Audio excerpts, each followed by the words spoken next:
History has known countless traitors, usurpers, double agents, and assassins. However, sometimes when a supposed traitor speaks out against a ruler or the state, they are later vindicated by the course of events that followed. I'm Ewan, this is What Culture, and here are 8 traitors who were proven right.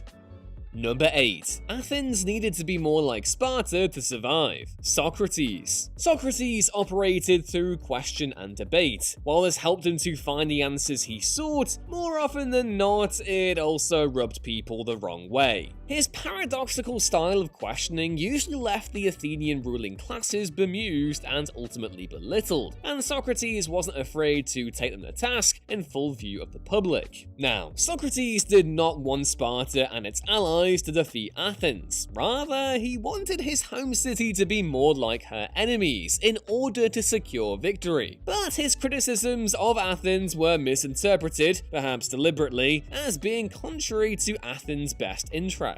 Socrates was sentenced to death and ordered to drink poison. Even though they claimed to cherish democracy and free speech, the Athenians condemned Socrates to death for exercising his right to free speech. In doing so, they proved his criticisms correct. By that point, however, the rot had set in, and Athens was replaced as the preeminent power in Greece by the smaller and seemingly less sophisticated Spartans that Socrates so admired.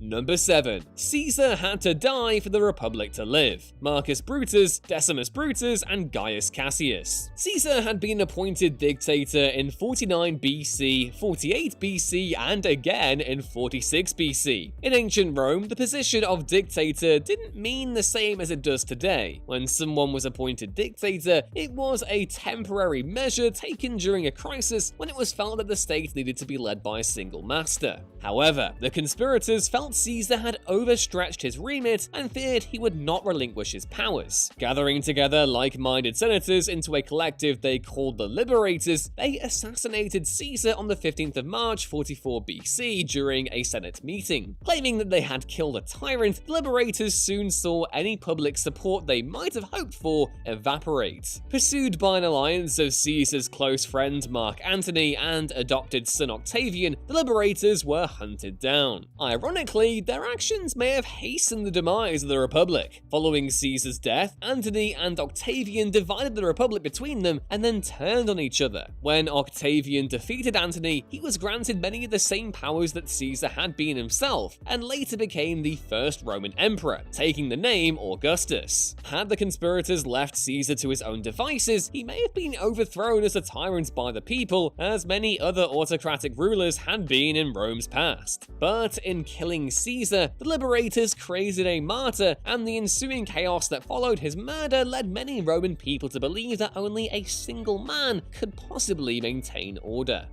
Number 6. King Richard II was a tyrant surrounded by fools and traitors. Thomas de Mowbray, 1st Duke of Norfolk. Early in the reign of Richard II of England, de Mowbray was a leading member of a group known as the Lords Appellant, who took up arms against the king. These men believed that Richard II had become little more than a tyrant, surrounded by favourites who encouraged the young king's baser instincts. Having seen off the sycophants surrounding the king, de Mowbray stood up for Richard when the other Lords Appellant called for the monarch to be deposed. Reconciling with Richard, de Mowbray soon rose in power and became a crucial player in keeping the king on his throne. Then, in 1397, de Mowbray became embroiled in a quarrel with Henry Bolingbroke, Richard II's cousin and possible successor, given that the king had no children. Each man accused the other of treason, and Parliament decreed they settled their dispute through ritual combat. Richard II intervened and had both men exiled instead. Thomas de Mowbray spent the rest of his life on the European mainland, dying on the 22nd of September 1399. A month earlier, Henry Bolingbroke had returned to England to overthrow Richard II, who was formally deposed on the 1st of October 1399. Bolingbroke became king as Henry IV.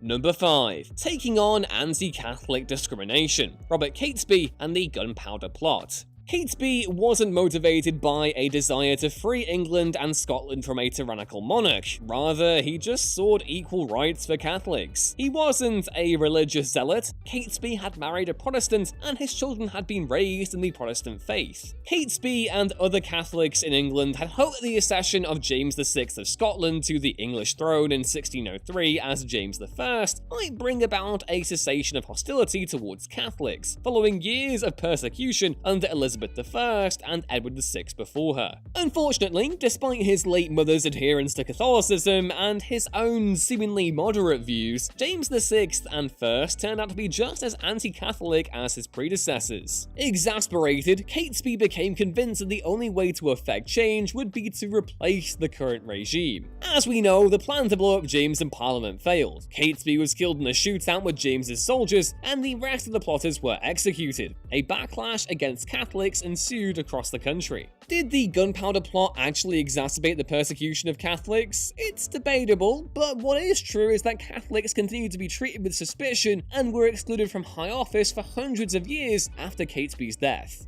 Number 4. Parliament was a threat to King Charles I. Thomas Wentworth, the 1st Earl of Strafford. Thomas Wentworth wasn't a yes man. Despite a reputation for bluntness, Wentworth worked long and hard to find a compromise between the Commons and the Crown. When both factions refused to budge, Wentworth was forced to choose sides. This is when he backed the king and remained faithful to him until the end. His own end, to be precise. Wentworth was promoted to Lord Deputy of Ireland in 1632. He effectively ruled the island as both military, governor, and civilian administrator. While Wentworth was away, the rift between the English Parliament and the king grew ever wider. The situation got worse for Charles when his quarrels with the Scottish Parliament escalated into a full-scale conflict. With the English Parliament unwilling to support a war against the Scots unless their grievances were addressed, King Charles I turned to Wentworth to help him. Outraged that his fellow Englishmen would not fight on the side of their king, Wentworth became convinced that many in Parliament were now effectively enemies of Charles. For its part, Parliament saw Wentworth as a threat to its plans to bring the king to the negotiating table. In a reversal of his earlier stance, Wentworth suggested that the king raise money however he deemed necessary, and reminded Charles that he had an army in Ireland that he could use to, as he put it, reduce this kingdom. The English Parliament claimed that Wentworth meant for Charles to use the army against them, while Wentworth responded he was referring to the Scots. The anti-Wentworth faction passed an act of attainder against him.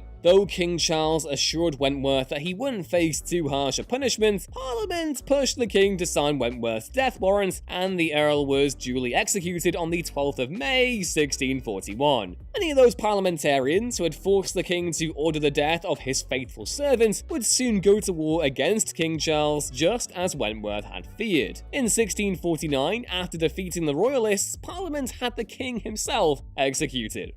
Number 3. James II wasn't fit to sit on the throne. James Scott, the 1st Duke of Monmouth. The illegitimate son of Charles II, Scott was born into a privileged position. Popular with the nobility and the common man, like many illegitimate royal children, Scott could have lived quite happily in a life of luxury. However, Scott was convinced that Charles II had in fact been secretly married to Lucy Walter, Scott's mother, when the then exiled king was living in Europe during the period of the English Commonwealth that followed the Civil War. Though Charles II acknowledged James Scott as his natural son, he refuted to the end any claims that he had ever been married to Lucy Walter. So when Charles II died in 1685, it was his younger brother James II who succeeded him. Scott's popularity with the masses and alleged involvement in plots against the king had forced him to live abroad for a time. When his father died, Scott felt he was secure enough to make his move. Unfortunately, it was a case of bad timing. Returning to England shortly after his Charles II's death, the Duke of Monmouth hoped to raise an army and overthrow his uncle. Although he managed to gather together many supporters, it was not enough to take on the new king's army, and Monmouth's rebellion was swiftly crushed. Monmouth was found guilty of treason and thusly executed. Opposition to James II's religion, and even more so the opposition to his belief in the absolute power of the monarchy, led the people to rise up against him. Even some of the commanders commanders who had suppressed Monmouth's rebellion, such as John Churchill, turned their backs on James II.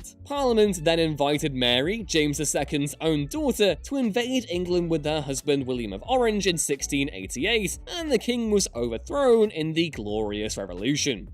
Number 2. France was being ruled by tyrants and autocrats, the Fronde. There were two separate Fronde movements. One was led by the nobility, the other by the French Parliament. While they sometimes fought each other, the two factions made common cause in their opposition to what they saw as the increasingly autocratic rule of Louis XIV. The rebellion was eventually crushed when its most gifted commander, the Viscount of Turenne, permanently switched sides to support the king. Although the rebels continued to fight on until the late 1650s, the conflict mostly moved beyond France's borders to subsidiary fields of battle. The monarchy, far from weakening after the Fronde, took a harder line than before, and successive French kings became increasingly autocratic and ignorant of the concerns of the ruling classes and the plight of the ordinary people. Had the Fronde succeeded in checking royal power, the French revolutions of the 18th and 19th centuries might not have occurred, and France might have remained a monarchy.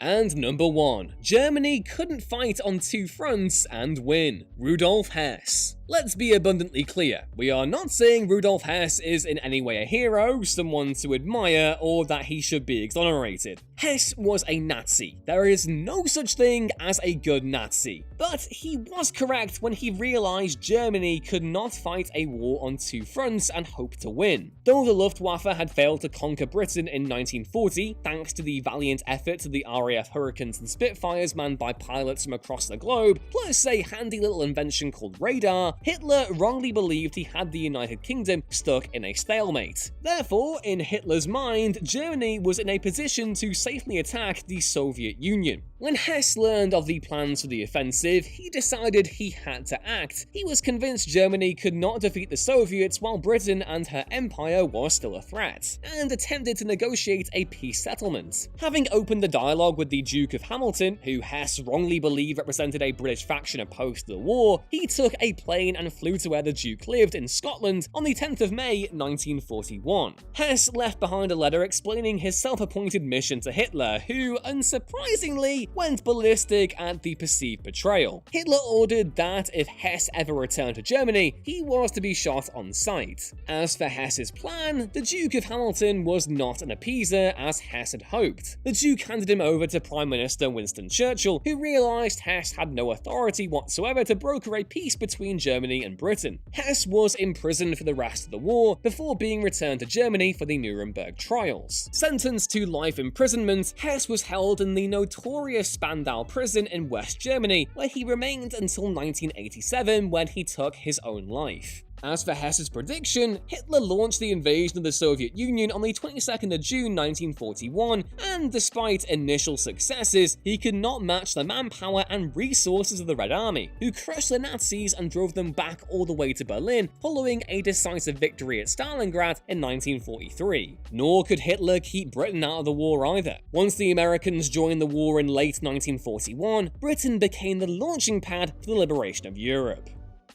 Know of any other traitors who had the right idea all along? Let me know down in the comments below. Drop the video a like if you want to see more history content on what culture, and subscribe for more videos every day. I've been Ewan, and I will hopefully see you next time.